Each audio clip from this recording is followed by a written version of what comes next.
A pregnant woman lay broken at the bottom of a staircase, her hands shaking as blood spread beneath her. Her breath came in short, terrified gasps. Above her, frozen in silence, stood the woman who had just pushed her eyes, cold lips trembling, already calculating her escape. Somewhere in the distance, a door slammed. Footsteps ran. And then, the sound of a heart monitor screaming as doctors fought against time. No explanations. No mercy. Just one brutal moment that changed many lives forever. Before we begin this story, tell us in the comments where you're watching from and what time it is in your country. And if you believe stories like this should never be forgotten, don't forget to subscribe to the channel. Blessing. Ajayi used to believe her life was simple, even blessed. Every morning she woke up before the sun fully rose, her hand instinctively resting on the gentle curve of her pregnant belly. There was always a soft smile on her lips in those quiet moments before the world woke up and before doubts had a chance to creep in. She would whisper to the child growing inside her, promising safety, love, and a future filled with warmth. Her husband, John Mwangi, slept beside her. His back often turned, his breathing steady but distant. Blessing never questioned it. She told herself marriage wasn't always about constant closeness. People grew tired. Work stressed them. Love, she believed, was about patience. John Mwangi was a respected businessman in the city. Not famous, not powerful, but comfortable. Comfortable enough to afford a modern apartment in a gated building. Comfortable enough to keep his wife from worrying about bills. Comfortable enough to look successful to the outside world. To everyone who knew them, John and Blessing were the picture of stability. At church, women smiled at Blessing with admiration. "You're glowing," they would say. "Marriage suits you. You're lucky to have such a hard-working husband." Blessing always nodded politely, her smile modest. She never boasted. She never complained. She believed gratitude was a form of protection. But behind closed doors, something had begun to shift. John was no longer the man who laughed easily. He rarely looked her in the eyes anymore. Conversations felt shorter. His phone never left his hand. And whenever Blessing asked gentle questions, innocent ones, John answered with irritation, masked as fatigue. "I'm just tired, Blessing," he would say. "Business is stressful. Don't read too much into everything." So she stopped asking. She focused instead on preparing for the baby. She folded tiny clothes. She reread parenting articles late at night. She attended hospital checkups alone because John was busy. Each time she excused him. Each time she chose peace over confrontation. What Blessing didn't know was that while she was building a life inside her womb, John was slowly dismantling the life they had built together. Vanessa Okafor entered his world quietly. She worked in a neighboring office building, sharp-tongued, confident, and unapologetically bold. She laughed loudly. She dressed to be noticed. And most importantly, she admired John in ways Blessing never did anymore. "You're different from other men," Vanessa once said during their first long conversation. "You carry yourself like someone who deserves more." Those words stayed with John. At first it was harmless. Conversations over lunch, messages late at night, complaints about marriage framed as jokes. Then complaints stopped sounding like jokes. "Pregnancy changes women," John told her one evening. "She's always tired, always emotional. Vanessa leaned closer, her voice low. That doesn't mean you stop being a man. John didn't pull away. He convinced himself it was temporary, a distraction, a mistake he could manage. He never intended for it to become serious, or so he told himself. But Vanessa took everything seriously. She learned quickly that Blessing was pregnant. She saw the ultrasound photo, once accidentally left open on John's phone. And instead of fear or guilt, something darker stirred inside her. Pregnancy meant permanence, and Vanessa hated losing. Meanwhile, Blessing sensed something was wrong, though she couldn't name it. There were moments, small, unsettling moments that lingered longer than they should have. The unfamiliar perfume on John's jacket. The way he flinched when she touched his phone. The irritation when she mentioned future plans. One evening, as they sat across from each other at the dining table, Blessing finally spoke. "John, are you happy?" she asked softly. He froze for half a second. Just half. But it was enough. "Why would you ask that?" he replied, forcing a smile. "I don't know," she said honestly. "You just feel far away." John pushed his chair back slightly. "You're overthinking." Pregnancy hormones. The words cut deeper than he intended. Blessing nodded slowly, swallowing the lump in her throat. "I'm sorry," she whispered. "I didn't mean." But John was already standing up, phone in hand. "I have a call." That night, Blessing cried quietly in the bathroom so John wouldn't hear. Across the city, Vanessa stared at her phone, waiting for John's reply. When it came, her lips curled into a satisfied smile. She suspects nothing she typed back. Good. Vanessa had no intention of staying in the shadows forever. She didn't want half a man. She wanted everything. Blessing had her home, her status, her future. And in Vanessa's mind, Blessing's pregnancy was not a blessing. It was an obstacle. As days passed, Vanessa's presence began to creep closer to Blessing's life, though Blessing didn't realize it yet. A strange woman once stood too long in the building lobby staring. Another time, Blessing felt watched as she climbed the stairs alone. She brushed it off. Blessing Ajayi had been raised to believe goodness was enough. That patience solved problems. That loyalty was always rewarded. She had no idea that kindness in the wrong place could make someone dangerously vulnerable. And while Blessing prayed every night for her marriage, John prayed for silence. Neither of them knew how close they were to a moment that would shatter everything. Vanessa Okafor did not believe in accidents. She believed in choices, in timing, in taking what life refused to hand over willingly. From the outside, she looked like a woman who had everything under control, sharp heels clicking confidently across polished floors, lips painted with deliberate precision, eyes always scanning for opportunity. People often mistook her confidence for strength, but beneath it lived a hunger that never slept. Vanessa had grown up watching other women win simply by being chosen. She promised herself early on that she would never wait to be picked. She would position herself where men looked twice, where power lingered, where doors opened.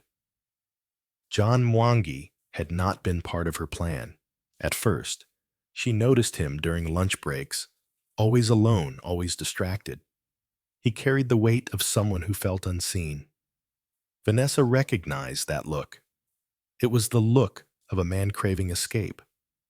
She struck up conversation effortlessly. "Long day?" she asked one afternoon, sliding into the chair across from him, as if it were already hers. John hesitated, then nodded. Always. That was all it took. What began as casual conversations quickly grew into something heavier. John talked. Vanessa listened. She laughed when he joked. She frowned when he complained.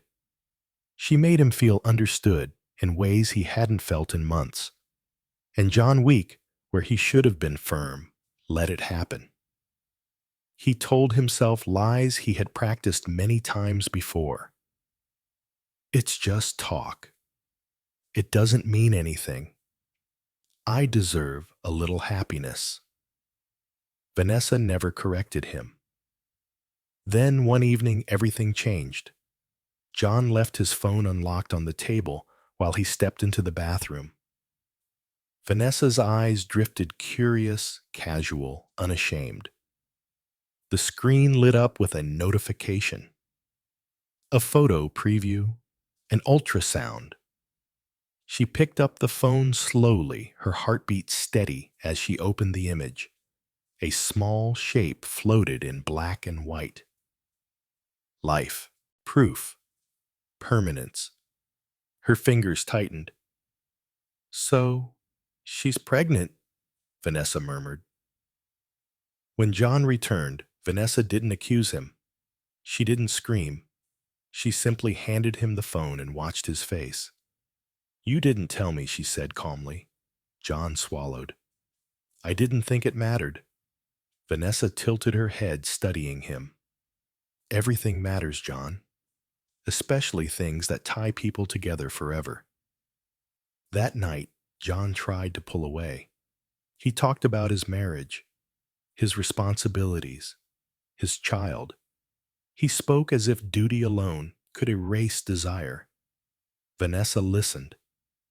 Then she leaned closer and said quietly, Pregnancy doesn't make a woman untouchable. It just makes her vulnerable. Those words planted a seed. From that moment on, Vanessa stopped pretending. She stopped acting like an option. She became deliberate, calculated, possessive. She asked questions about blessing. What is she like? Does she know how lucky she is?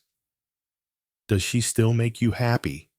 John answered carelessly, not realizing every detail he shared was being stored, sorted, and weaponized. She's kind, he said once.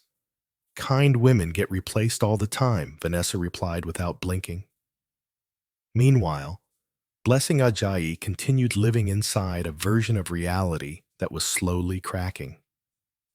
She noticed the way John flinched when his phone buzzed, the way his smile faded too quickly, the way his temper flared when she asked simple questions. And yet she blamed herself. I'm too sensitive, she whispered one night, staring at her reflection.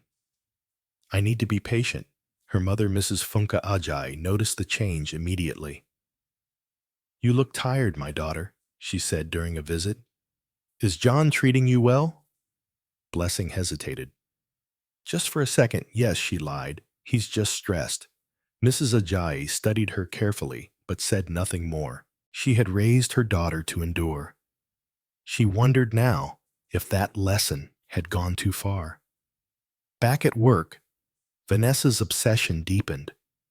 She began timing John's movements, tracking his schedule, learning which days Blessing stayed home alone, which evenings John returned late. She memorized the layout of the apartment building after following him once just out of curiosity. The stairs caught her attention. Narrow, concrete, no cameras in that corner. Vanessa's thoughts disturbed even herself, but she didn't push them away. Instead, she justified them. She's standing in the way of my future. He wouldn't be unhappy if she didn't exist. I'm not a bad person. I'm just choosing myself. One afternoon, Vanessa showed up near the apartment building unexpectedly. Blessing was coming home from a prenatal checkup, moving slowly, one hand resting protectively on her belly. Vanessa watched her from across the street. She was surprised. Blessing wasn't glamorous. She wasn't loud. She didn't look threatening. She looked gentle, almost fragile. For a moment, just one Vanessa felt something close to hesitation. Then Blessing laughed softly at something on her phone, smiling down at her stomach. And Vanessa felt rage. How can someone so ordinary have everything she thought? That night, Vanessa confronted John again. "You need to decide," she said flatly. "I won't live in shadows." John panicked. "You're asking for too much." Vanessa smiled, but her eyes were cold. "I'm asking for what you already give me. You just don't admit it." John tried to end things that night, or at least he tried to sound convincing. "I can't do this anymore." Vanessa stepped closer. "You already have." She kissed him before he could finish the sentence, and he didn't stop her. In that moment, John crossed a line he would never be able to erase. Blessing felt it the same night. A sudden, sharp pain woke her from sleep. Not physical, something deeper. A fear without a name. She sat up slowly, breathing hard, her heart racing. John wasn't beside her. He was in the living room, whispering into his phone. Blessing listened frozen as she heard a woman's soft laughter through the wall. That was the night trust finally cracked. But it was also the night Vanessa decided she was done waiting. In her mind, there was only one path forward now, and Blessing Ajayi, unaware, unprotected, and carrying life, was standing directly in her way. Blessing Ajayi had always trusted her instincts.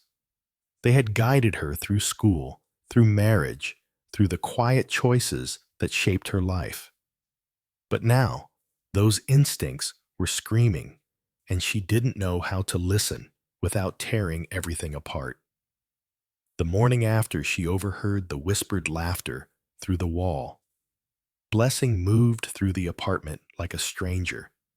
She prepared breakfast in silence, setting John Mwangi's plate carefully in front of him, just as she always did. He avoided her eyes, scrolling through his phone, jaw tight. "You didn't come to bed last night," she said gently. John paused. Just for a moment. "I fell asleep on the couch." Blessing nodded. She didn't argue. But the lie settled heavy in her chest. When John left for work, Blessing stood by the door, long after it closed, her hand resting on her belly.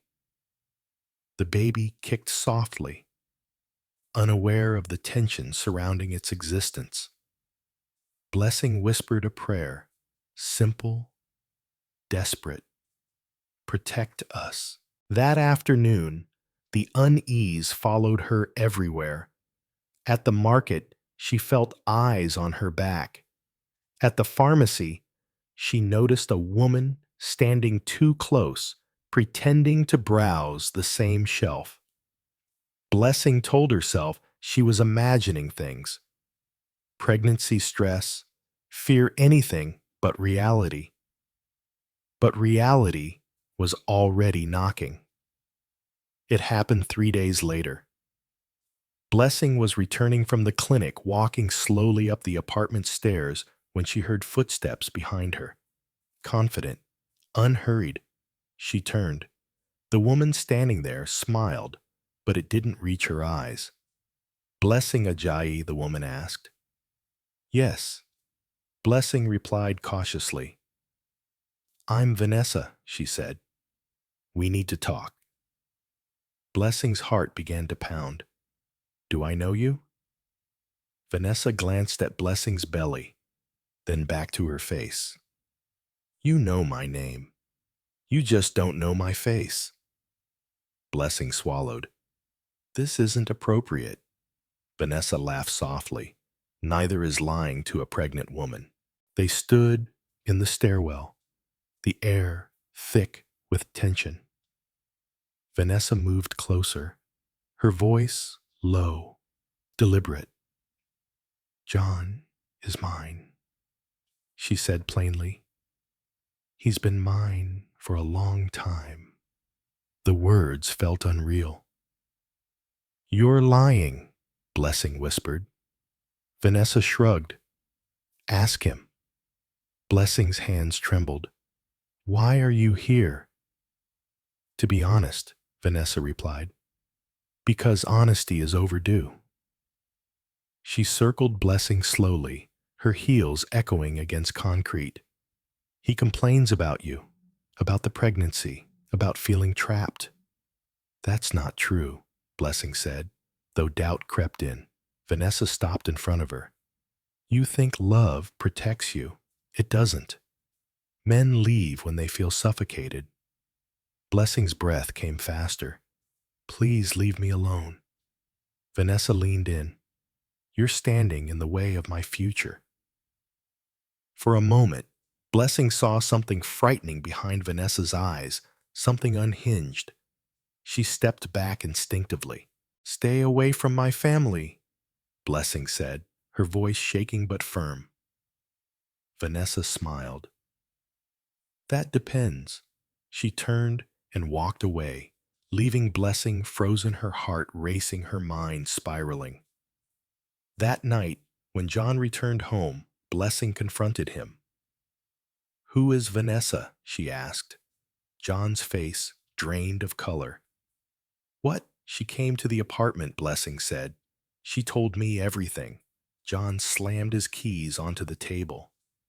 "You shouldn't listen to her. She's unstable." "So you know her?" Blessing pressed. John ran a hand through his hair. "It's not what you think." Blessing's voice broke. "Then what is it?" Silence filled the room, thick, suffocating. "I made a mistake," John finally said. "But it's over." "Was it ever over?" Blessing asked. John avoided her gaze. "I'll fix it." Blessing wanted to believe him. She wanted peace. For the baby. For herself. So she nodded, though her heart screamed. "I don't want drama," she said quietly. "I just want safety." John promised. He always promised. Across town, Vanessa paced her apartment like a caged animal. The confrontation hadn't gone as planned. Blessing hadn't cried, hadn't begged, hadn't collapsed. She had stood her ground. That angered Vanessa more than tears ever could. Vanessa called John repeatedly. When he didn't answer, she threw her phone against the wall. "She thinks she's stronger than me," Vanessa muttered. "She thinks a baby makes her untouchable." Her thoughts spiraled darker faster. She took what should have been mine. By the next morning, Vanessa had convinced herself that she was the victim, that Blessing's existence was an act of cruelty, that removing the obstacle was not evil, it was necessary. Meanwhile, Blessing tried to regain control of her world. She called her mother. "Mama," she said softly, "can I come stay with you for a few days?" Mrs. Funka Ajayi heard the fear immediately. "What's wrong?" "I just need rest." Her mother didn't push. "Come home." But before Blessing could pack, John insisted she stay. "It'll look suspicious," he said. "Let me handle Vanessa." Blessing hesitated. Every instinct told her to leave. But she was tired. And she still loved him. She agreed to stay one more night. That decision would change everything. Late that evening, Blessing heard a knock at the door. John wasn't home yet. Against her better judgment, she opened it. Vanessa stood there. "I just want to talk," Vanessa said, sweetly. Blessing's heart dropped. "You shouldn't be here." "Please," Vanessa said. "Just 5 minutes." Blessing stepped back reluctantly, allowing her inside. Vanessa looked around the apartment slowly, touching nothing, observing everything. "So this is where he plays husband," she murmured. "Leave," Blessing said firmly. Vanessa turned suddenly. "Do you know what it feels like to be chosen last?"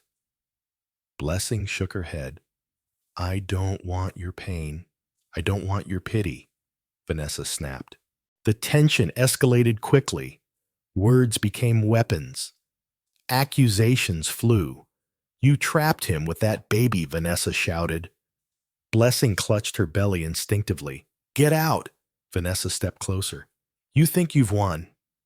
Blessing backed toward the stairs. "This ends now." Vanessa laughed a sharp, broken sound. "No, this ends when you stop standing in my way." For a split second, both women froze. Then Vanessa lunged. Blessing felt a sudden force against her chest. The world tilted, and gravity took over. The moment Vanessa Okafor lunged forward, time seemed to fracture. Blessing Ajayi felt the impact before she understood it. A hard shove to her chest. A sudden loss of balance. The terrifying realization that her feet were no longer on solid ground. Her hand reached out instinctively, fingers grasping for the railing, but it was too late. The world flipped. Blessing's scream tore through the stairwell as her body slammed against concrete steps. Pain exploded everywhere at once, her back, her side, her legs, but it was the sharp, blinding fear for her unborn child that overwhelmed everything else. Her head struck the edge of a step. Then everything blurred. Vanessa stood frozen at the top of the stairs, her chest heaving, eyes wide with horror. For a split second, she hadn't meant to push that hard. For a split second, she hadn't imagined the sound, the sickening thud of flesh against stone. Blessing lay twisted at the bottom of the staircase, one hand clutching her stomach, the other trembling against the floor. Blood pooled beneath her, dark and spreading. "Help!" Blessing whispered, her voice barely audible. Vanessa staggered backward. "No, no, no," she muttered. Footsteps echoed in the hallway. A door creaked open somewhere above. Vanessa's survival instincts kicked in before guilt could take root. She turned and ran. Her heels clattered against the tiles as she fled the apartment, her mind racing, her hands shaking. She didn't look back. Moments later, a neighbor stepped into the stairwell and screamed, "Oh my God!" Another voice joined in. Then another. Chaos erupted. Someone dropped to their knees beside Blessing, shouting for help. Someone else pulled out a phone, calling emergency services with trembling fingers. Blessing drifted in and out of consciousness, her breathing shallow, her vision fading. "Stay with us," a woman cried. "Please stay awake." Blessing tried. She tried for her baby. She tried to focus on the voices, on the echoing footsteps, on the siren, wailing faintly in the distance. But the pain was overwhelming. Darkness pressed in from all sides. By the time the ambulance arrived, Blessing was barely conscious. Paramedics moved fast, efficient, urgent. "Pregnant woman," one of them said. "Possible internal bleeding." They strapped her onto a stretcher oxygen mask pressed to her face. Blessing's eyes fluttered open briefly as they wheeled her out of the building. The last thing she saw before losing consciousness was the sky above, wide, blue, uncaring. John Mwangi arrived just as the ambulance doors slammed shut. "What happened?" he demanded, pushing through the gathering crowd. No one answered him directly. Faces turned toward him with a mix of shock, confusion, and something else, something close to accusation. "Your wife fell."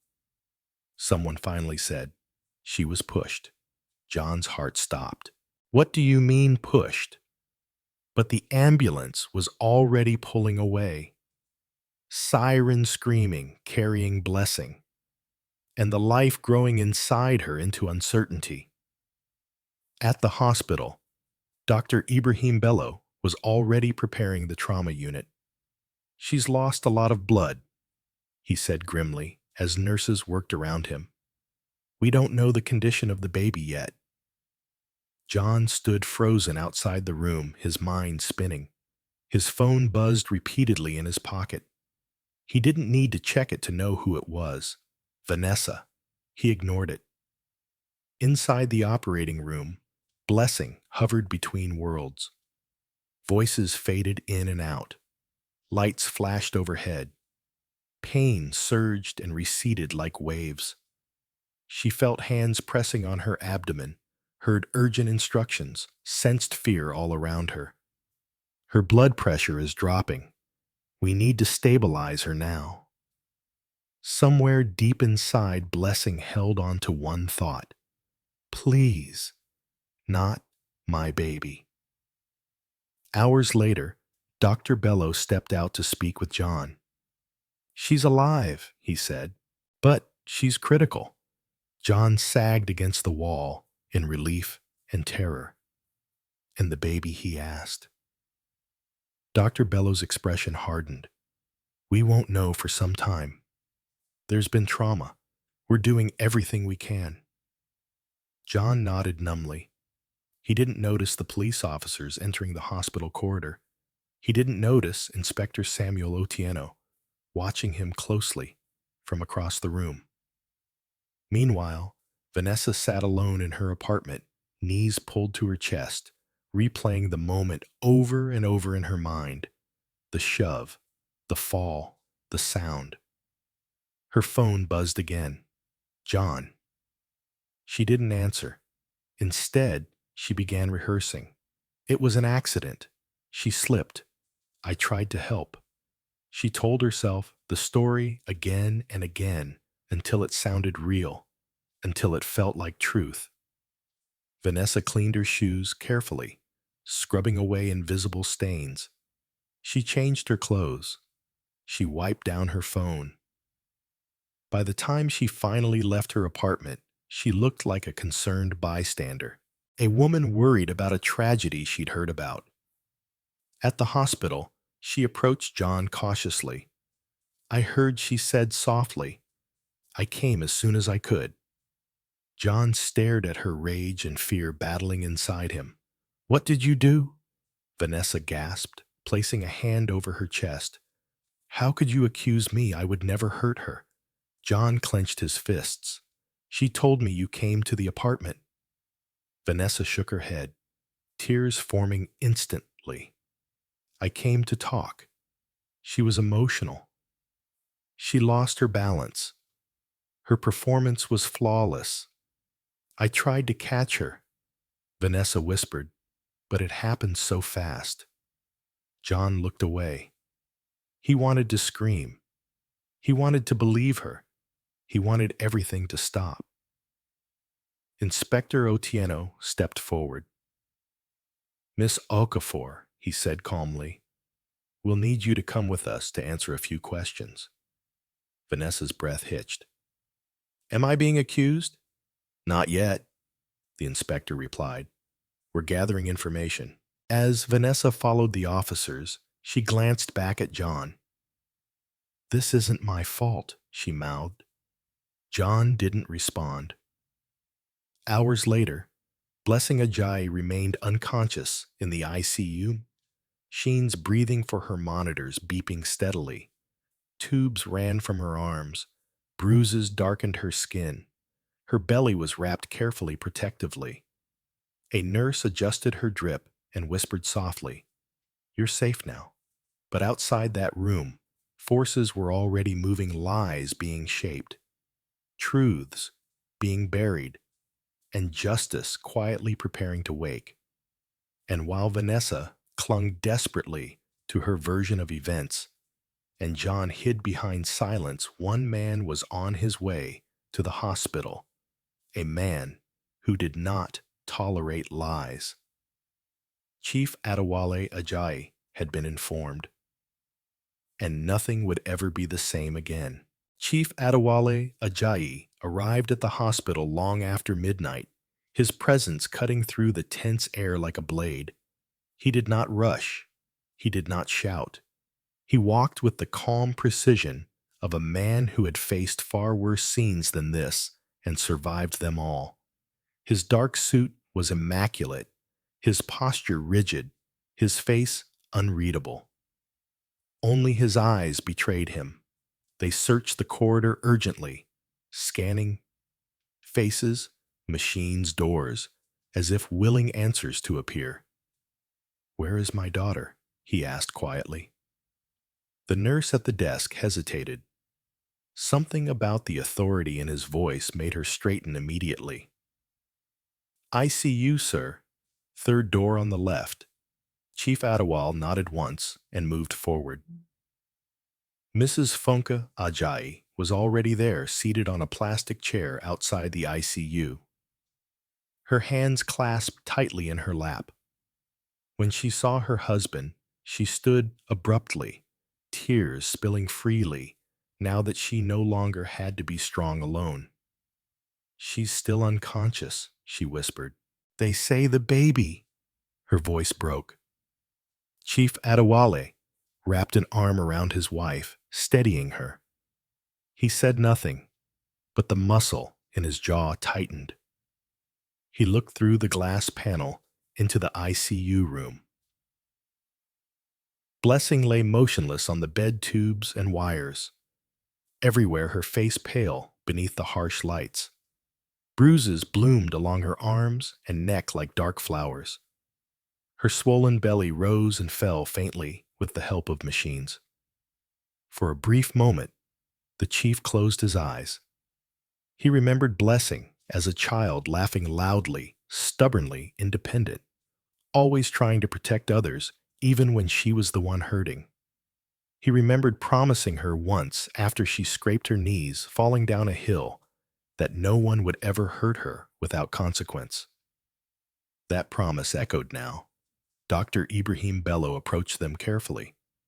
"She's stable for the moment," he said, "but the next 24 hours are critical." "And the baby?" Mrs. Ajayi asked desperately. Dr. Bello hesitated.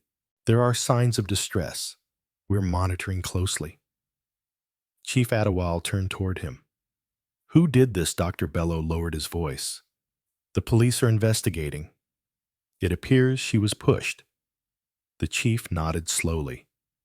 "I want full access to every report, every name, every detail." "Yes, sir," Dr. Bello replied instinctively before realizing who he was speaking to. Meanwhile, down the corridor, Inspector Samuel Otieno reviewed preliminary statements with his team. The case was already complicated. Witnesses had seen a woman flee the scene. A neighbor claimed to hear shouting before the fall. And then there was the husband, John Mwangi, whose story changed subtly each time he spoke. Inspector Otieno noticed the older man approaching him and straightened immediately. "Good evening," the inspector said respectfully. Chief Adewale met his gaze. "I am Blessing Ajayi's father." Otieno nodded. "I understand." The chief's voice was calm, controlled. "I also happen to be the police chief of this city." Silence fell between them. Inspector Otieno swallowed. "Sir." "I want the truth," Chief Adewale said. "Not rumors, not convenient explanations. The truth." "You have my word," Otieno replied. "We'll follow procedure." Chief Adewale studied him for a long moment, then nodded once. "See that you do." John Mwangi watched the exchange from across the corridor, his stomach twisting into knots. He hadn't known. He had never known. Police chief. The realization hit him like a blow to the chest. He had married Blessing without fully understanding the weight of the family she came from. He had dismissed her father as distant, overly strict, irrelevant to his own ambitions. Now standing there watching the man's quiet authority command the entire floor. John felt very small. Vanessa Okafor was being questioned in a separate room. She sat stiffly, hands folded, eyes red from crying, but not swollen. Inspector Otieno observed her carefully. "Tell me again what happened," he said. Vanessa inhaled deeply. Blessing was emotional. She accused me of things. I tried to calm her down. She stepped backward and fell. "Did you touch her?" Vanessa hesitated just long enough. "I reached out," she said, "to stop her." Otieno scribbled something down. "Several witnesses say they heard shouting. One says you ran away." Vanessa's eyes widened. I panicked. Anyone would. Otieno leaned back. "Why didn't you call for help?" Vanessa's voice trembled. I was in shock. Otieno didn't respond. He simply watched her. In another room, John was being questioned as well. "You admit Miss Okafor was at your apartment?" Otieno asked. John nodded. "Yes. And your wife had previously expressed fear of her." John hesitated. "She mentioned feeling uncomfortable." Otieno's gaze hardened. "Did you take any steps to protect your wife?" John's silence answered for him. Outside, Mrs. Funka Ajayi sat beside her husband, holding his hand. "She trusted him," she said quietly. "Our daughter trusted him." Chief Adewale nodded, and that trust was betrayed. Hours passed. Machines beeped. Nurses moved in and out. The sky outside the hospital shifted from black to gray. Just before dawn, a nurse rushed out of the ICU. "Doctor," she called urgently, "the baby's heart rate is dropping." Dr. Bello ran in. Mrs. Ajayi gasped, clutching her chest. Chief Adewale stood perfectly still, his face carved from stone. Minutes felt like hours. Finally, Dr. Bello emerged again. "We stabilized the baby," he said, "for now." Mrs. Ajayi collapsed into tears. Chief Adewale exhaled slowly. "This isn't over," the doctor added, "but there is hope." Hope. It was a fragile word, but it was enough to keep them standing. As morning light filtered through the windows, Inspector Otieno approached Chief Adewale once more. "Sir," he said quietly, "we've obtained access to the building's security system. There may be footage from another angle." Chief Adewale's eyes sharpened, then were one step closer.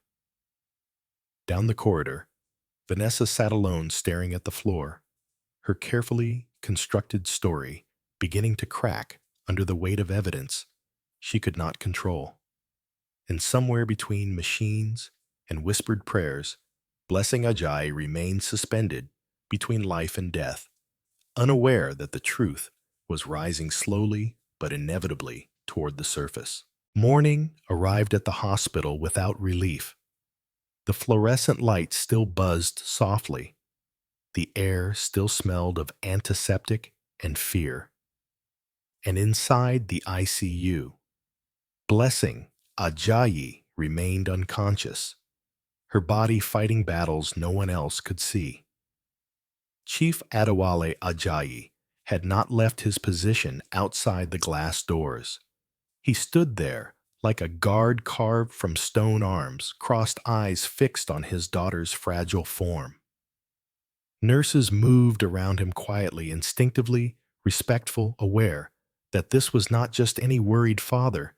Mrs. Funka Ajayi sat nearby, her eyes swollen from crying, her lips moving silently in prayer. "God," she whispered over and over, "please."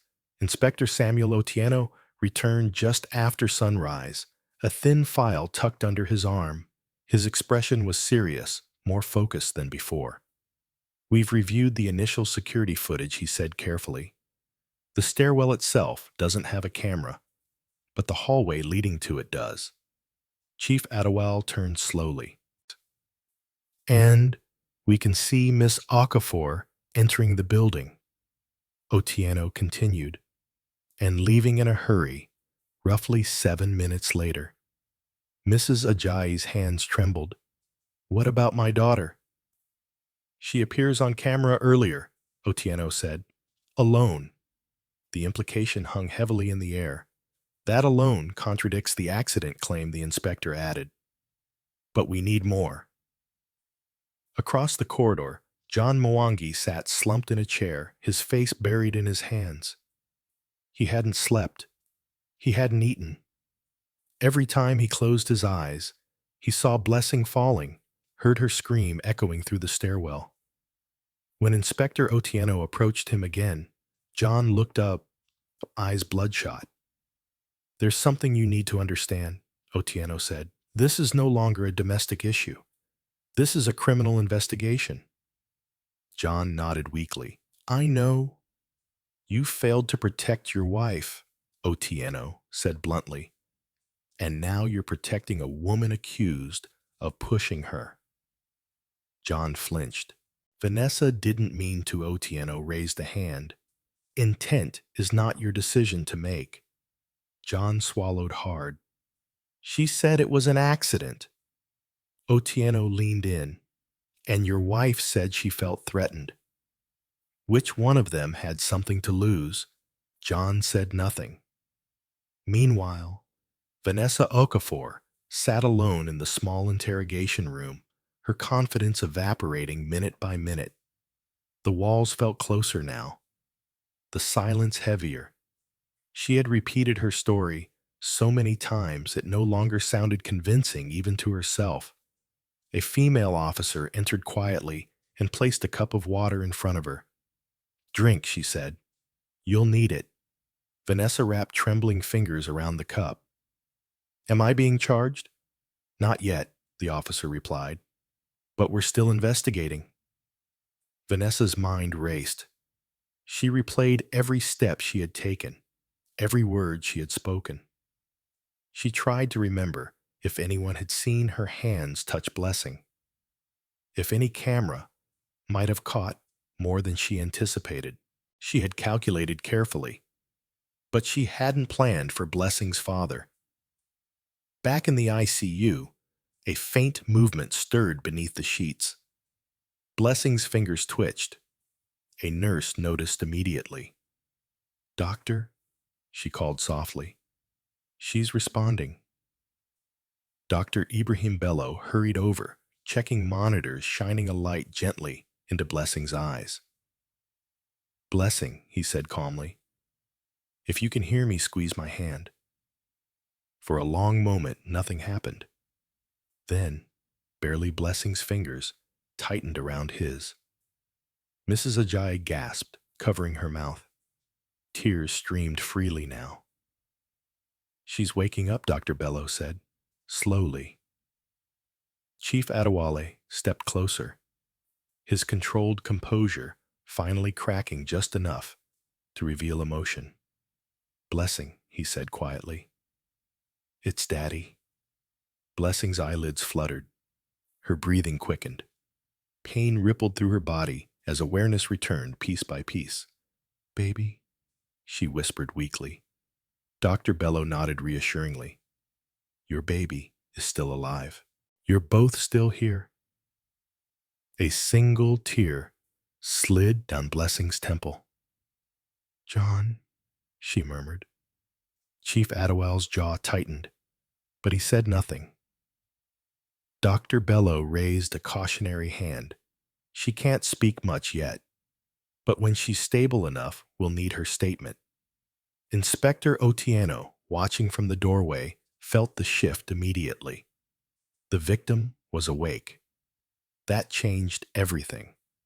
Hours later, when Blessing was strong enough to speak in short sentences, Otieno approached her bedside gently.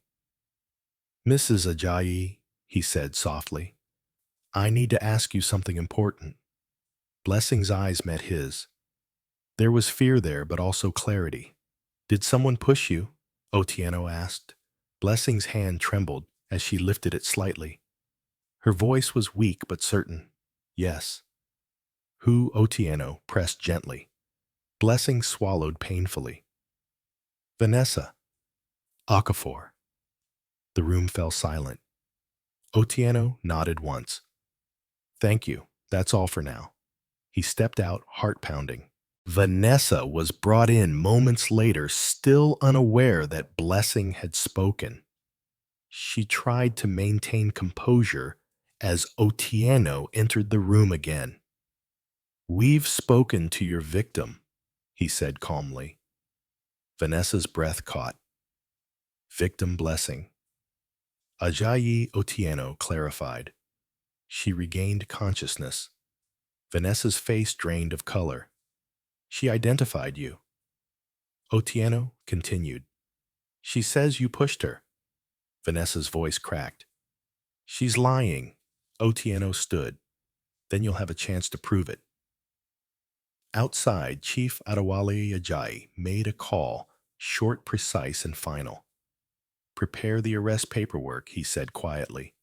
"We proceed by the book." John Mwangi watched from a distance as officers approached Vanessa. When she saw him, panic flooded her eyes.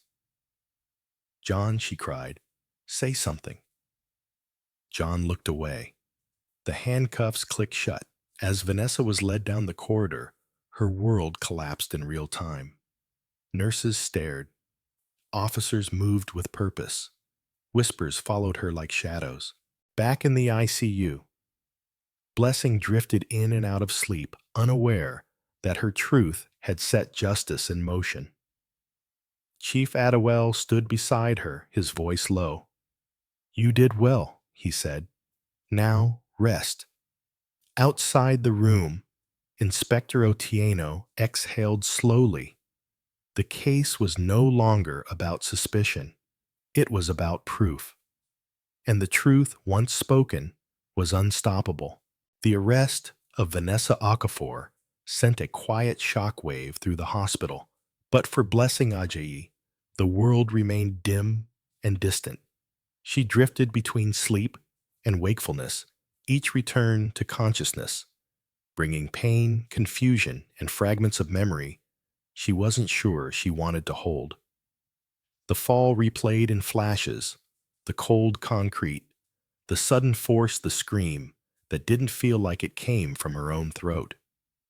Each time, her hand moved instinctively to her belly, fear tightened around her chest until a nurse gently reminded her to breathe. "You're safe," the nurse whispered. "Your baby is holding on." Those words became Blessing's anchor. Chief Adewale Ajayi never left her side. He sat in the chair by her bed, through the long hours, his presence steady and reassuring. When she stirred, he spoke softly, telling her she was strong, telling her she wasn't alone. Mrs.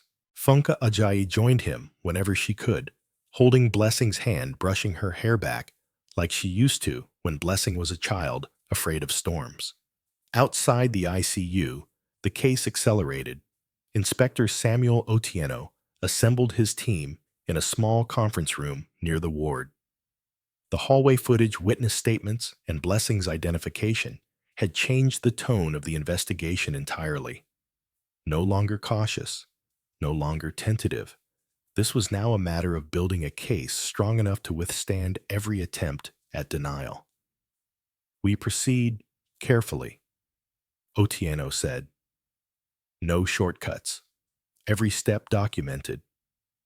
John Mwangi was summoned again for questioning. He walked into the room with slumped shoulders, eyes hollow from guilt and exhaustion. The confident businessman he once appeared to be had vanished. In his place stood a man, cornered by his own choices. "Sit," Otieno said. John obeyed.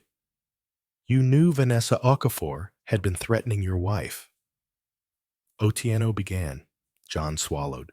I knew they argued. Did you take any steps to remove your wife from danger? John's hands shook. I told Vanessa to stay away. Otieno leaned forward. Did you tell your wife the truth? Silence. That silence, Otieno continued calmly, is not neutral. It's complicity. John's eyes filled with tears.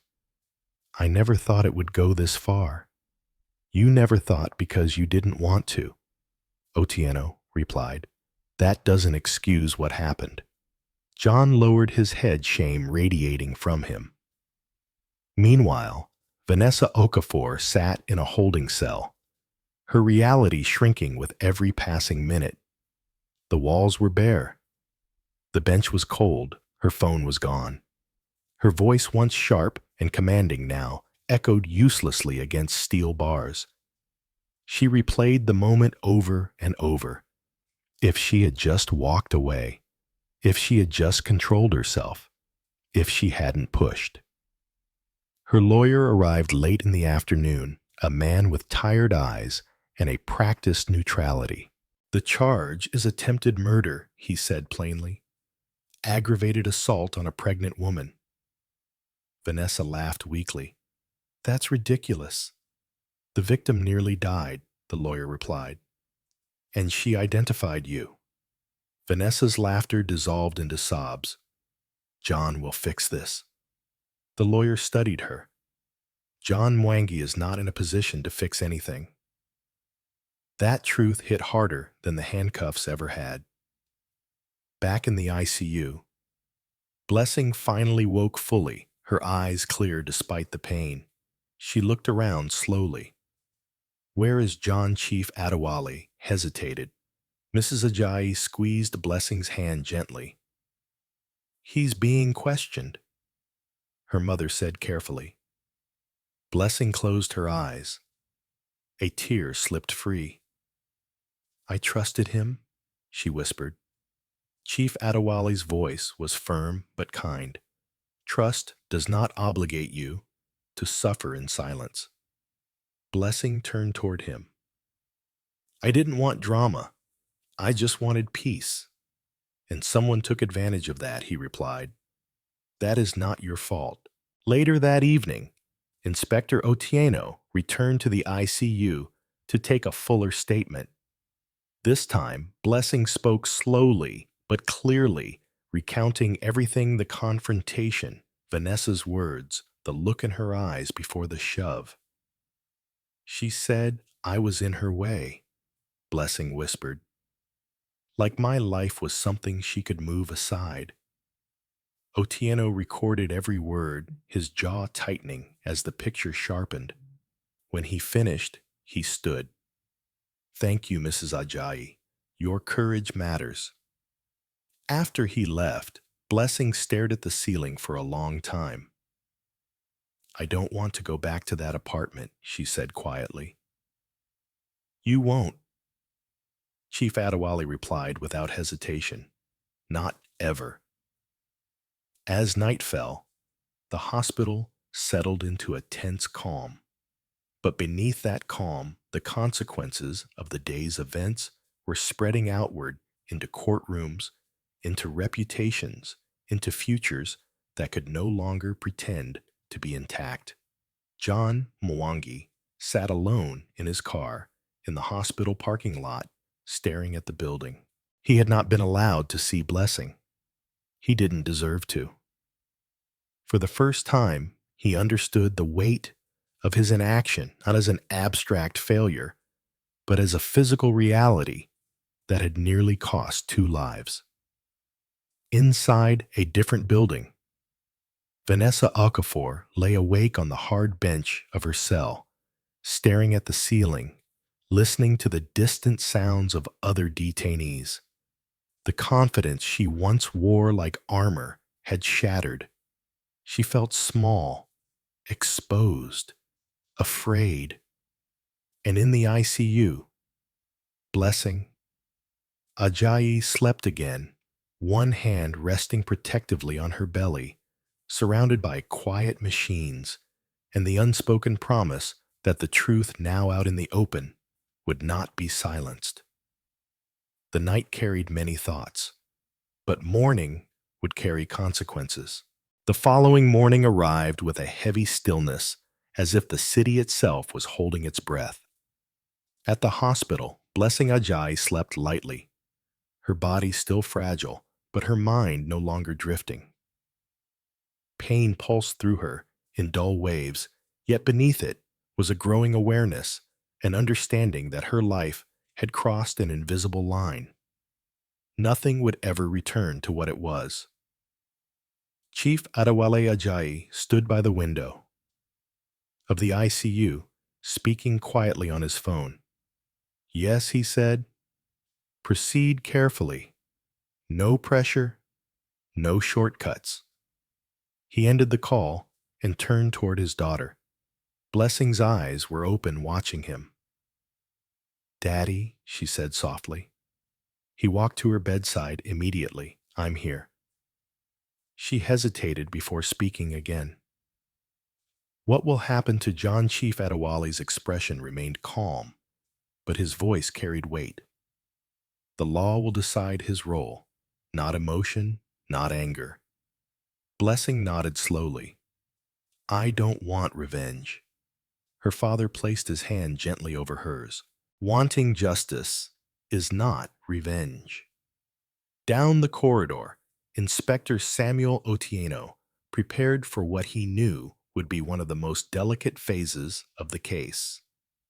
The arrest of Vanessa Okafor had drawn attention quietly at first, then louder as whispers spread. A pregnant woman pushed down the stairs. A powerful family involved. A husband caught in the middle. Every word now mattered.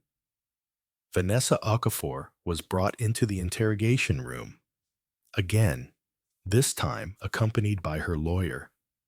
She wore a plain shirt, her hair pulled back hastily, the sharp glamour she once relied on stripped away. Her eyes darted around the room, searching for control that no longer existed. Inspector Otieno sat across from her, composed. "Miss Okafor," he began, "this is your formal statement." Vanessa swallowed. "I already told you what happened." Otieno nodded. "And now we'll examine it." He slid a folder across the table. Inside were still images from the hallway camera, Vanessa entering. Vanessa leaving Vanessa's hurried pace, unmistakable. "You said you tried to help Mrs. Ajayi." Otieno continued, "But witnesses heard shouting, and you left without calling for assistance." Vanessa clenched her jaw. "I panicked. You panicked after pushing a pregnant woman," Otieno replied evenly. "I did not push her," Vanessa shouted, slamming her hand on the table. She slipped. The lawyer raised a hand. "My client maintains," Otieno interrupted calmly. "Your client was identified by the victim." Vanessa's breath caught. "She was unconscious," Vanessa said desperately. "She couldn't have seen me." Otieno met her gaze. "She regained consciousness. She was clear. She named you." For the first time, real fear surfaced on Vanessa's face. "That's impossible," she whispered. "It's documented," Otieno replied. "And there's more." He leaned back slightly. "We've obtained call records between you and John Mwangi. Multiple calls before and after the incident. Messages discussing Blessing Ajayi." Vanessa turned toward her lawyer. "You said—" The lawyer avoided her eyes.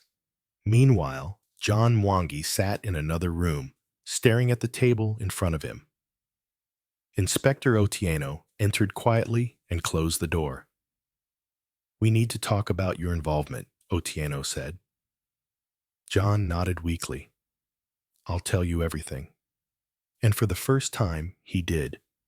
He spoke of the affair, of Vanessa's jealousy, of Blessing's warnings, of his own cowardice.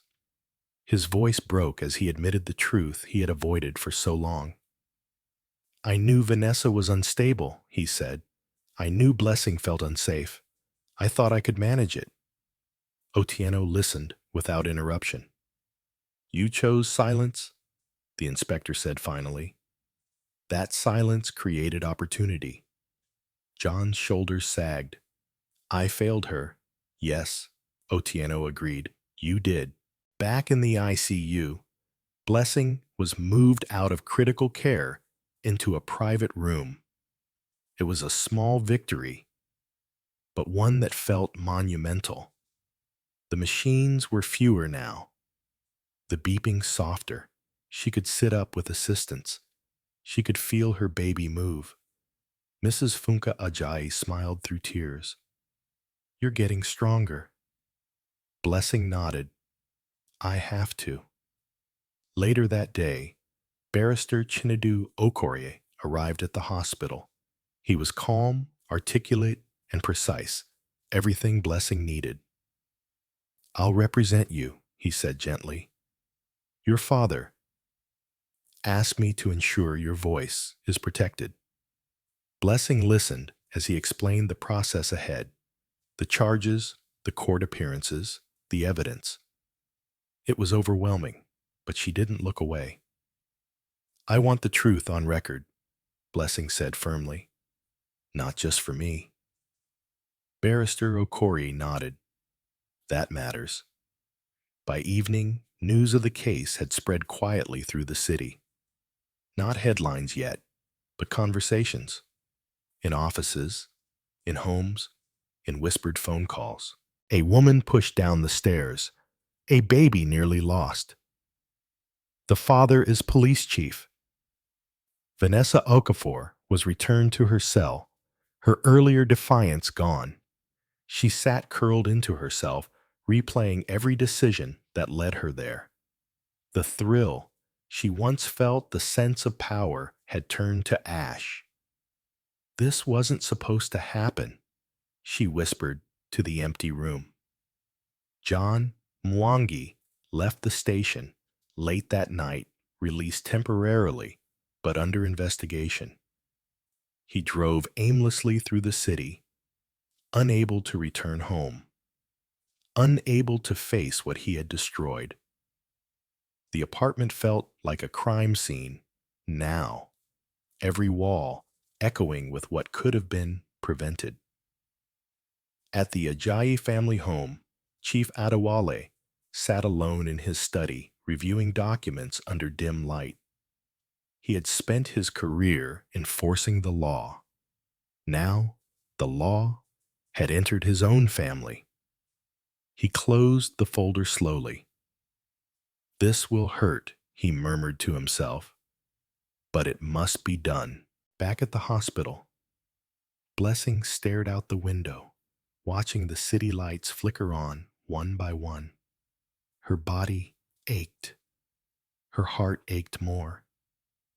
But beneath the pain was something new. Resolve. She placed her hand over her belly and whispered, "We survived." Outside, sirens echoed faintly in the distance, reminders of a world that did not stop for tragedy. But inside, Blessing Ajayi, something had changed forever. She was no longer just a victim. She was a witness. And soon, she would be a voice the truth could not silence. The city woke up to tension it could not yet name. By the time the sun climbed over rooftops and glass towers, the story had already begun to spread quietly, unevenly, but with force. A pregnant woman, a fall, an arrest, and a name that carried weight, Ajayi. At the hospital, Blessing. Ajayi sat upright for the first time without assistance. The movement sent sharp reminders through her body, but she welcomed the pain. It meant she was alive. It meant she could feel. Mrs. Funka Ajayi adjusted the pillows behind her. Don't push yourself. Blessing managed a faint smile. I need to feel normal again. Her phone lay on the bedside table switched off. Her father had insisted. Too many voices, too many opinions, too many ways the world could intrude before she was ready. Chief Adewale Ajayi entered the room moments later, carrying a quiet authority that followed him everywhere, even here. There will be a remand hearing today, he said gently. Vanessa Okafor will be formally charged. Blessing nodded slowly. Will I have to see her? Not yet, he replied. Only when you're ready. Blessing looked down at her hands. I don't hate her. Chief Adewale studied his daughter carefully. You don't need hatred to seek justice. Down at the police station, Inspector Samuel Otieno stood before a wall of evidence that was growing by the hour. Call logs, witness statements, security footage, medical reports, each piece tightening the narrative. But one thing remained uncertain: intent. And intent was what would determine how this story ended. Vanessa Okafor was escorted into court later that morning, her wrists bound in handcuffs. She kept her head down as cameras flashed, whispers rippling through the crowd. She had imagined being seen many times in her life. This was not how. Her lawyer leaned close as they waited. Say nothing unless asked. Vanessa nodded, her throat dry. Across the room, John Mwangi stood quietly separated from her by several rows. He hadn't planned to be there, but something had pulled him in a need to witness the consequences of choices he could no longer outrun. Vanessa glanced up and caught his eye. For a brief second, her expression pleaded. John looked away. The judge entered. Proceedings began. The prosecutor outlined the charges clearly: deliberately aggravated assault on a pregnant woman, attempted manslaughter, endangerment of unborn life. Each word landed like a blow. Vanessa's lawyer argued lack of intent, claimed emotional distress, claimed accident, but the medical report spoke plainly. The force applied, the doctor testified, was consistent with a deliberate push. Vanessa's hands trembled. The judge ordered her held pending trial, no bail. As officers escorted her out, Vanessa's composure finally broke. This isn't fair, she cried. She's lying. Her voice echoed uselessly.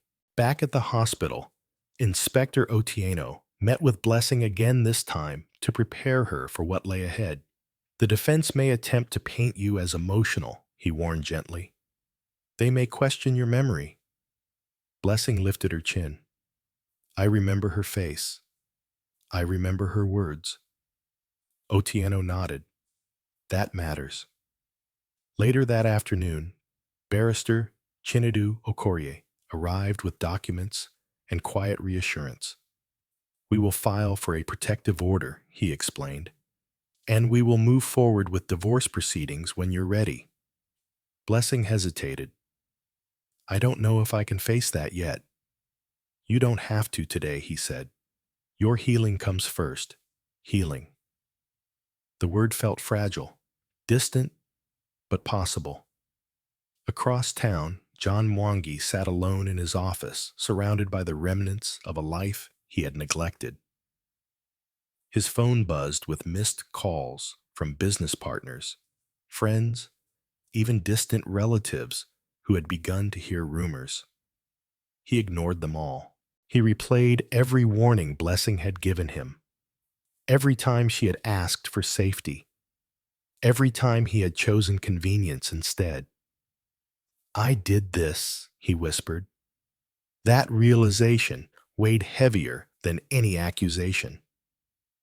That evening, Blessing felt her baby move again, stronger this time. The sensation brought tears to her eyes. Mrs. Funka Ajayi squeezed her hand. That child is stubborn, she said softly. Like you. Blessing laughed weakly. I hope so. As night settled in, Chief Adewale stood by the window of Blessing's room watching the city lights flicker. He had spent his life enforcing order in chaos. Now, chaos had come home, but he would not bend. He turned toward his daughter. Whatever happens next, you will not face it alone.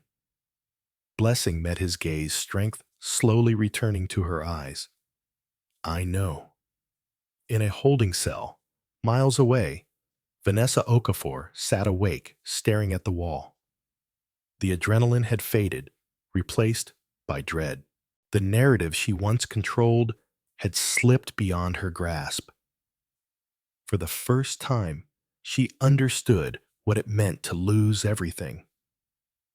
And in the quiet hours of the night, as the city breathed around them, all three lives, Blessings, John's, and Vanessa's stood on the edge of irreversible change. The truth was no longer hidden, and it was moving forward, one undeniable step at a time. The courtroom felt colder than Blessing Ajayi expected. Not physically, though the air conditioning hummed relentlessly, but emotionally. Every sound echoed the scrape of chairs, the shuffle of papers, the low murmur of voices that fell silent whenever she entered. Blessing walked slowly, supported by her mother, her movements still careful. Her father walked slightly ahead, his presence commanding respect without a single word spoken. This was not the trial yet. This was the moment where truth began to harden into record. Vanessa Okafor was brought in from the side entrance dressed plainly. Her wrists free now, but her posture stiff. She looked thinner than before, smaller. The arrogance that once wrapped around her like armor had cracked, revealing raw fear underneath. When her eyes met Blessing's, Vanessa flinched. Blessing did not. For a long time, Blessing had imagined what this moment would feel like: anger, satisfaction, maybe even hatred. But what she felt instead was something quieter and heavier: clarity. Inspector Samuel Otieno took the stand first, presenting the timeline with calm precision. The footage, the witness statements, the medical findings, each piece laid out methodically, stripping away confusion, leaving only sequence and cause. Then came Blessing's turn. Barrister Chinedu Okorie stood beside her as she was sworn in. His voice was steady, reassuring. "Take your time," he whispered. Blessing took a breath. She spoke slowly, choosing each word with care. She described Vanessa's arrival, the words spoken, the way the air in the stairwell seemed to tighten, the moment when fear overtook reason. She said I was in her way. Blessing said, her voice steady, despite the silence pressing in. She said this would end when I stopped standing between her and my husband. Vanessa shook her head violently. "That's not true." The judge raised a hand. "Order." Blessing continued. "I remember trying to step back," she said. "I remember reaching for the railing. And then I was falling." Her hand moved instinctively to her belly. "I thought I was going to die," she said quietly. "I thought my baby was going to die." The room held its breath. When Blessing finished, she stepped down carefully, her knees weak, but her resolve intact. Vanessa's lawyer stood next. He spoke of emotional distress, of jealousy, of an argument gone wrong. He painted Vanessa as impulsive, not malicious, broken, not dangerous. Then Vanessa herself was called. She walked to the stand, slowly, eyes darting, hands trembling. She swore the oath, her voice barely audible. "I never meant to hurt her," Vanessa said, tears spilling freely now. "It was an accident." She stepped back. "I tried to stop her." Barrister Okori rose calmly. "Miss Okafor," he said, "did you tell Mrs. Ajayi that she was in your way?" Vanessa hesitated. "I don't remember. Did you confront her alone in her apartment while she was pregnant?" "Yes," Vanessa admitted softly. "Did you leave without calling for help after she fell?" Vanessa's eyes filled. "I panicked." "You panicked," Okorisa repeated, "and chose to run." Vanessa's voice cracked. "I was scared. So was she," Okori replied evenly. "And she was carrying a child." The judge watched closely as Vanessa's composure unraveled. When the questioning ended, the room buzzed with quiet intensity. The judge adjourned the session, scheduling the full trial. But something important had already happened.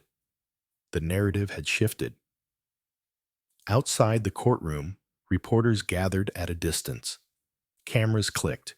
Whispers followed Blessing as she was escorted out. Chief Adewale Ajayi did not address them. He placed a hand on his daughter's shoulder and guided her forward. "You were brave," he said quietly. Blessing exhaled exhaustion washing over her. "I just told the truth." Across the street, John Mwangi stood alone, watching from afar. He had not been asked to testify yet, but his silence screamed louder than words. Each detail, revealed in court, felt like another weight pressing down on his chest. He had failed as a husband, as a protector, as a man. That night, Blessing returned to her parents' home. The familiar walls, the quiet garden, the scent of home-cooked food, it all grounded her in ways the hospital never could. She sat on her childhood bed, staring at the ceiling, replaying the day. Her phone buzzed softly, a message from John. "I'm sorry. I never meant for this to happen." Blessing stared at the screen for a long time. Then she turned the phone face down. Some apologies came too late. In a detention facility across the city, Vanessa Okafor lay awake on her bunk, staring into darkness. The courtroom replayed endlessly in her mind, the faces, the questions, the words she couldn't take back. She had wanted to be chosen. Now she was being judged. For the first time, she felt the full weight of her actions, not as thrill, not as power, but as consequence. And she understood something too late. Pushing Blessing had not cleared her path. It had destroyed it.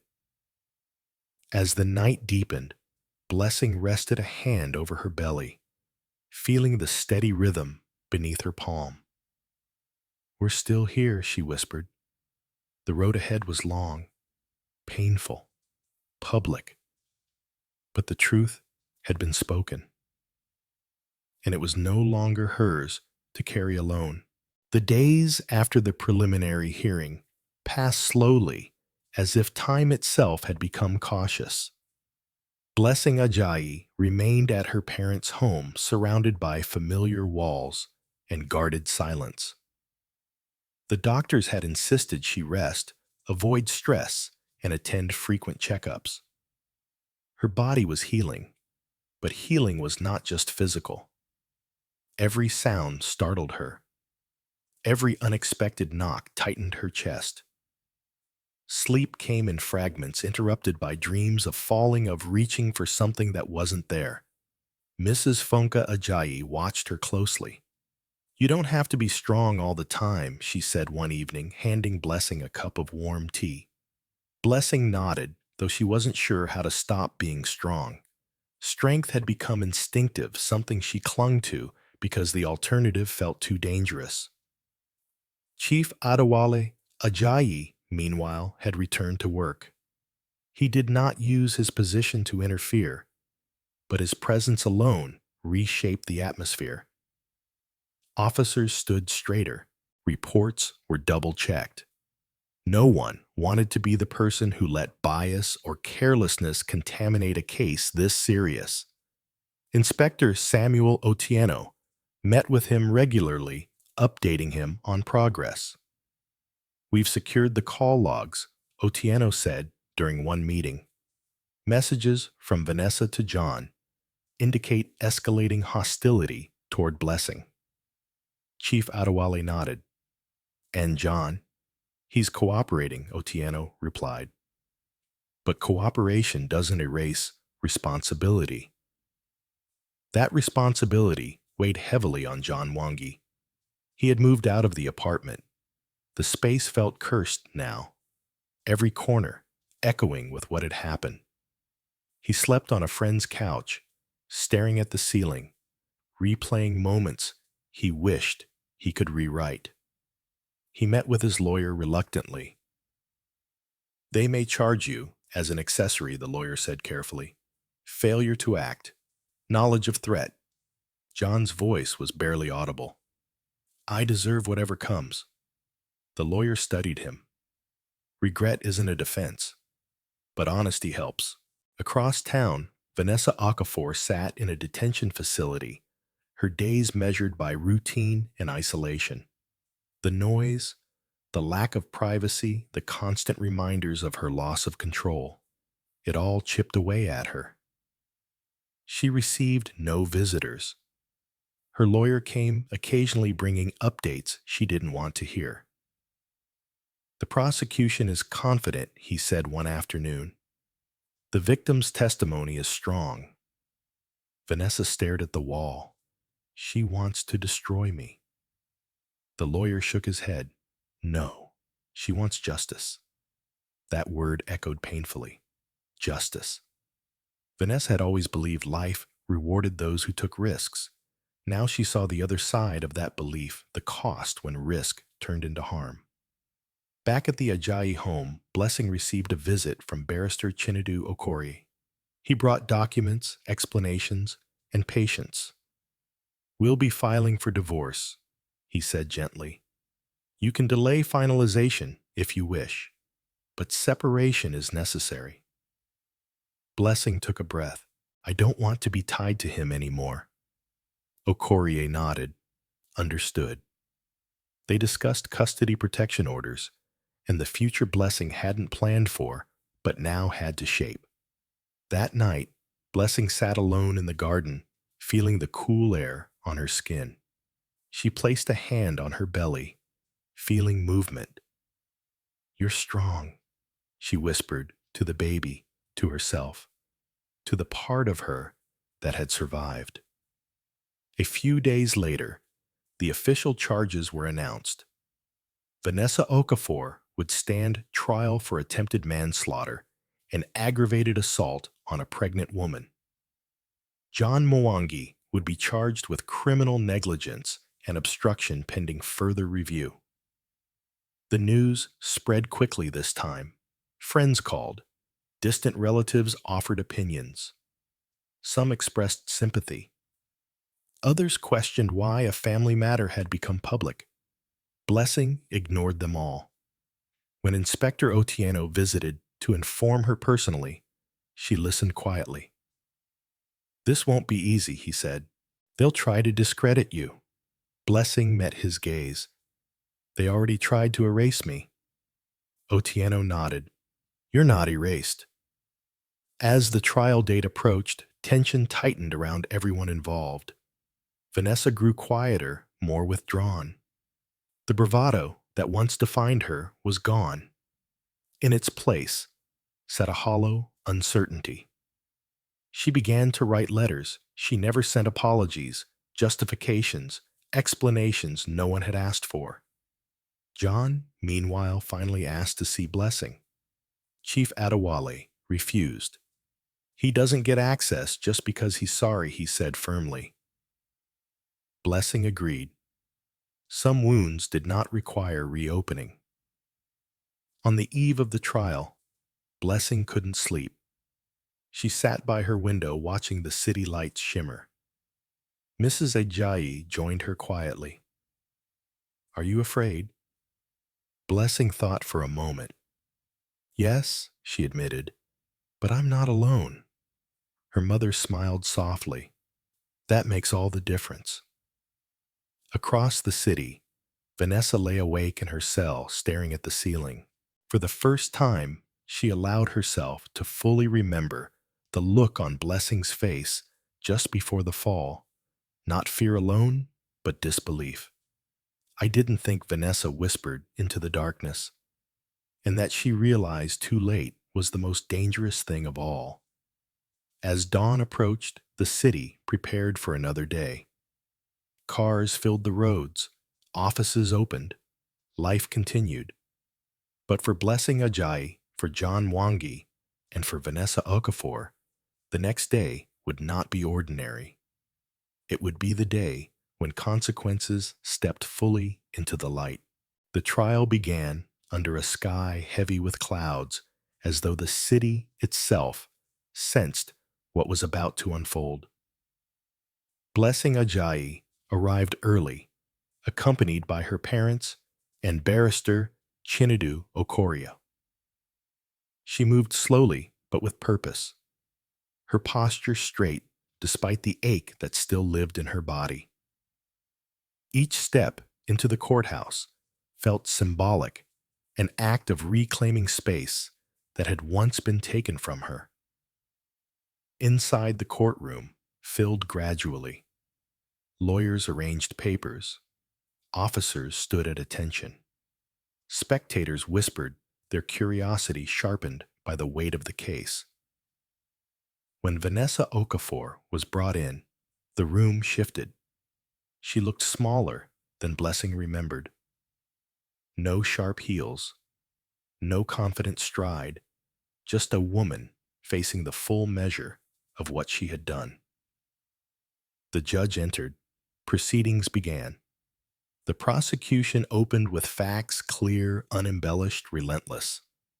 They outlined the relationship between Vanessa and John Mwangi, the threats, the confrontation, the push. Medical experts testified about the injuries, the risk to Blessing's life, the danger to her unborn child. A neighbor took the stand and described the shouting. Another described seeing Vanessa leave in a hurry, eyes wild, breath uneven. Security footage was displayed. Call records were read aloud. Piece by piece, the story tightened. Then it was Blessing's turn again. She walked to the stand with care, one hand resting instinctively near her belly. Barrister Okorie stood close, but she didn't look at him. She looked straight ahead. She told the court about the fear that had crept into her home, about the warnings she had given her husband, about the way Vanessa's words had turned sharp, then cruel. She told me I was standing in her way. Blessing said, her voice steady, as if my life was something she could move aside. The defense attempted to shake her. They questioned her memory, her emotional state, her motives. Blessing answered calmly. I was scared, she said, but I was not confused. When the defense suggested she might have slipped, Blessing looked directly at Vanessa. She pushed me, she said. I felt it. The silence that followed was absolute. Vanessa took the stand later that day. Her lawyer tried to soften her image, portraying her as overwhelmed, emotional, driven by heartbreak rather than malice. Vanessa spoke of jealousy and regret, her voice trembling as she claimed she never intended harm. I just wanted him to choose me, she said through tears. The prosecutor rose. Did you tell the victim she was in your way? Vanessa hesitated. I was angry. Did you push her? Vanessa shook her head, then stopped. Her breath hitched. I don't remember. The prosecutor's voice was firm. You remember enough to know you ran. Vanessa broke down, then tears spilling freely, shoulders shaking. But it no longer felt persuasive. It felt late. John Mwangi was called next. He looked hollow as he took the stand, his once polished confidence stripped away. He admitted the affair, admitted the warnings, admitted the silence. "I thought I could control it," he said quietly. "I was wrong." The prosecutor didn't raise his voice. "Your wife asked for safety," he said. "What did you give her?" John's voice cracked. "Nothing." When the testimonies concluded, closing arguments began. The prosecution spoke of accountability, of the danger of unchecked obsession, of a woman who nearly lost her life because someone believed desire justified violence. The defense asked for mercy, for understanding, for a recognition of emotional turmoil. The judge listened without interruption. When the verdict came, it came without drama. Vanessa Okafor was found guilty of attempted manslaughter and aggravated assault on a pregnant woman. John Mwangi was found guilty of criminal negligence and obstruction. Vanessa collapsed into sobs as the words echoed through the courtroom. John closed his eyes, the finality settling in. Blessing didn't cry. She sat quietly absorbing the truth of what had just happened. Justice didn't feel triumphant. It felt solemn, heavy, necessary. Sentencing was scheduled. As the courtroom emptied, reporters gathered outside, hungry for statements. Cameras flashed. Microphones stretched forward. Chief Adewale Ajayi placed himself between his daughter and the noise. "No comments," he said calmly. Blessing walked past without looking back. That night, she returned home exhausted. She sat on her bed, staring at her hands. Mrs. Funka Ajayi sat beside her. "It's over," she said gently. Blessing shook her head slowly. "It's different now." In a detention cell, Vanessa Okafor lay curled on her bunk, the verdict replaying endlessly. The future she had imagined status, security, belonging had evaporated in a single moment of violence. John Mwangi sat alone in his empty apartment, staring at the walls that once held a family. He finally understood that some losses could never be negotiated. And Blessing Ajayi slept that night with her hand over her belly, breathing deeply, knowing the truth had been spoken, and that her life, though changed, was still hers. The weeks after the verdict unfolded quietly, like the slow settling of dust after a storm. Blessing Ajayi returned to routines that felt unfamiliar yet necessary. Mornings began with careful stretches and measured steps. Afternoons were filled with medical appointments and moments of rest. Nights came with their own challenges. Memories resurfacing when the house grew still, but the terror that once tightened her chest had softened into something she could manage. Healing, she learned, was not a straight path. At her parents' home, life adapted around her. Mrs. Funka Ajayi cooked lighter meals and insisted Blessing eat even when her appetite wavered. Chief Adewale Ajayi adjusted his schedule so he could drive his daughter to appointments himself. They didn't talk much about the trial anymore. They didn't need to. The truth had been spoken. The law had answered. One afternoon, Dr. Ibrahim Bello smiled as he reviewed Blessing's chart. "The baby is strong," he said, "and so are you." Blessing exhaled, a weight lifting from her shoulders. "Thank you." For the first time in weeks, she allowed herself to imagine the future without fear intruding. She imagined holding her child, imagined laughter returning to her life, imagined peace, not as an abstract hope, but as something attainable.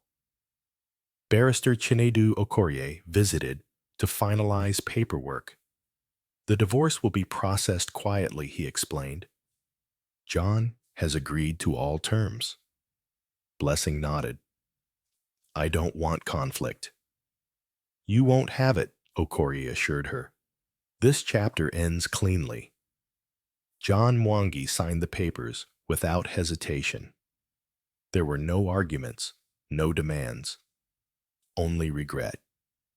He did not ask to see Blessing. He understood now that some distances were earned. Afterward, John left the city. No announcement, no farewell. He accepted his sentence, attended mandatory programs, and stepped away from the life he had failed to protect. Redemption, if it ever came, would not come quickly. Vanessa Okafor was sentenced soon after. The judge's voice was calm, deliberate, unwavering. Years in prison, mandatory counseling, a record that would follow her long after release. Vanessa listened in stunned silence. She did not scream. She did not argue. The tears she shed felt hollow, now drained of persuasion. When she was led away, she glanced once toward the gallery, toward the space where Blessing might have been. Blessing had chosen not to attend. Some closures didn't require witnessing pain. As the months passed, Blessing grew stronger. Physically, she regained balance and confidence.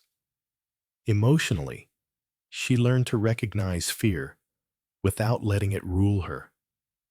She attended therapy quietly listening as much as she spoke, discovering that resilience did not mean forgetting, it meant continuing anyway. One morning, she returned to the apartment building to retrieve the last of her belongings. She stood at the bottom of the stairwell for a long moment, her heart racing. Then she inhaled deeply and climbed slowly, deliberately, one step at a time. When she reached the top, she smiled faintly. "This doesn't own me anymore," she whispered. Later that evening, she sat in the garden with her parents, watching the sky turn gold. "I want to move," Blessing said suddenly. Mrs. Ajayi looked surprised. "Where?" "Somewhere quiet," Blessing replied. "Somewhere new." Chief Adewale nodded thoughtfully. "When you're ready." "I'm ready," Blessing said. They found a small house on the edge of the city, not isolated, but peaceful. The rooms were filled with light. The garden was modest but alive with color. Blessing chose it instantly. "This feels right," she said. As her due date approached, anticipation replaced anxiety. Blessing attended classes, prepared the nursery, and wrote letters to her unborn child. Letters filled with promises of safety, honesty, and love. "You'll grow up knowing your worth," she whispered one night. "No one will ever make you feel disposable." The day labor began. Rain fell gently over the city. Blessing labored through pain and fear. But she was not alone. Her mother held her hand. Her father waited outside, pacing silently. Nurses spoke calmly. And when the cry finally filled the room, strong, unmistakable Blessing wept with relief. Her child was perfect. She cradled the baby against her chest, overwhelmed by a love that felt limitless and healing all at once. "You're here," she whispered. "We're here." Weeks later, as Blessing settled into motherhood, she reflected on the journey she hadn't chosen but had survived. She had lost a marriage. She had lost illusions. She had lost a version of herself that believed endurance was the same as safety. But she had gained clarity. She had gained strength. And she had gained a future that belonged entirely to her. One evening, as the sun dipped low, Blessing stood on her porch, baby in her arms, breathing in the quiet. For the first time since the fall, she felt whole. Time did not erase what happened, but it softened its sharpest edges. Blessing. Ajayi learned this slowly in ordinary moments that carried quiet power. In the early mornings when her baby stirred before sunrise. In the afternoons when laughter returned to her voice without effort. In the evenings when she could sit still without feeling the need to scan every shadow for danger. The city remembered the case for a while. People spoke about it in offices and marketplaces. Some whispered with sympathy. Others debated responsibility. A few inevitably tried to reduce it to gossip. But as months passed, the story faded from public attention, replaced by newer scandals, louder tragedies. For Blessing, the story never faded. It simply transformed. She returned to work part-time when her doctor approved it. It choosing a role that allowed flexibility and peace. Colleagues treated her gently at first, unsure of what to say. Blessing made it easier for them. "I'm okay," she said honestly. "I'm still here." Her strength wasn't loud. It wasn't dramatic. It showed in how she carried herself, now shoulders back, eyes steady, boundaries clear. Chief Adewale Ajayi watched his daughter with a quiet pride he never tried to hide. He had enforced the law his entire career, but seeing justice protect someone he loved changed him in subtle ways. He began speaking more openly to young officers about domestic violence, about warning signs, about how silence could become a weapon. Authority doesn't only punish, he told them. It protects when used early. Mrs. Funke Ajayi found her own healing in routine tending the garden, cooking meals, humming softly while she rocked her grandchild. She watched Blessing carefully, not with worry anymore, but with respect. "You found your voice," she said one afternoon. Blessing smiled. "I didn't know I had one until I needed it." Across the city, John Mwangi lived a quieter life, now marked by consequences he did not argue against. He attended required programs, completed community service, and accepted the distance that now separated him from the world he once took for granted. He wrote letters he never sent, apologies that could not undo harm, explanations that did not excuse it. Some nights he sat alone and imagined a different version of himself, one who had listened sooner, acted faster, protected instead of avoided. But imagination offered no escape. Only accountability remained. In prison, Vanessa Okafor confronted a reality she could no longer manipulate. The days were structured, predictable, stripped of performance. Without mirrors to reflect a version of herself, she faced long stretches of quiet that forced reflection. Counseling sessions were uncomfortable. Questions pressed where denial had lived. "Why did you believe hurting her would help you?" one counselor asked gently. Vanessa had no answer at first. Later, she admitted the truth she had avoided. "I was afraid of being invisible," she said. "I thought taking something from her would make me visible." The counselor nodded. "Violence never gives identity. It only takes it." Vanessa learned that lesson slowly, through remorse, through regret, through the ache of understanding that some bridges once burned were gone forever. She stopped writing unsent letters. Instead, she began writing truths she didn't share. Blessing did not follow Vanessa's journey. She did not need to. Her healing was not dependent on anyone else's suffering. One afternoon, Blessing attended a small community gathering a talk on women's safety and self-advocacy. She hadn't planned to speak. She had only come to listen. But when the organizer asked if anyone wanted to share a story, Blessing's hand lifted before she could think. She spoke simply about listening to discomfort, about trusting instincts, about understanding that love never requires silence. I thought endurance was strength, she said, but real strength is choosing safety even when it's uncomfortable. The room was quiet when she finished. Then someone clapped. Then another. Blessing didn't feel exposed.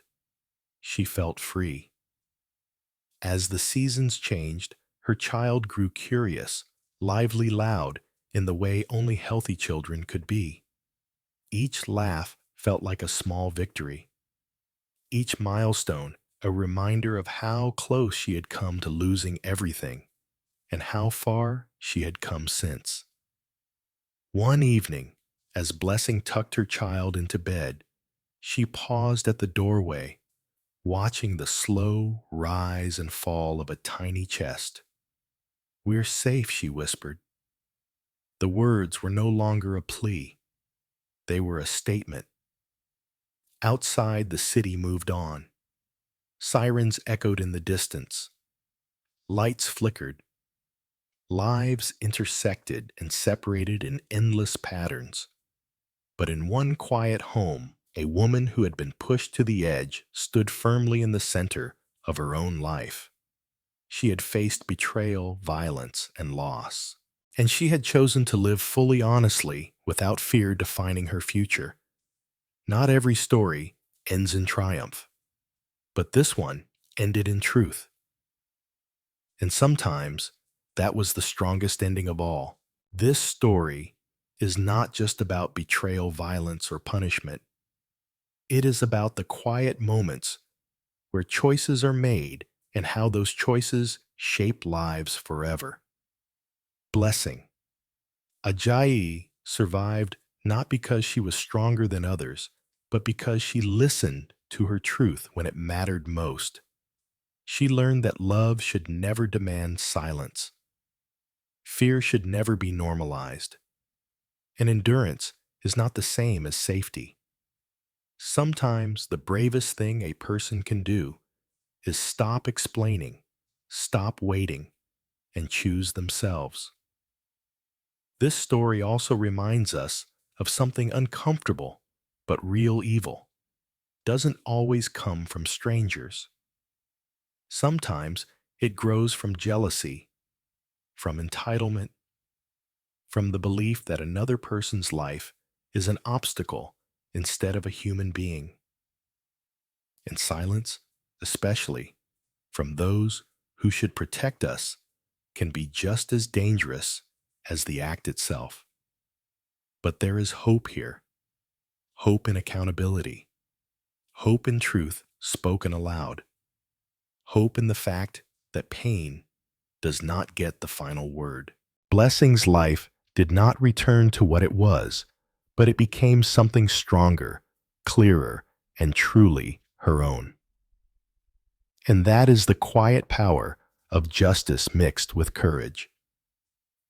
If this story moved, you take a moment to reflect. What part of Blessing's journey touched you the most? What lesson will you carry into your own life? Share your thoughts in the comments we read. Everyone. And if you believe stories like this matter, stories that remind us of human value, consequences, and hope, please subscribe to the channel. Your support helps keep these voices heard. Because some stories don't just entertain, they change lives.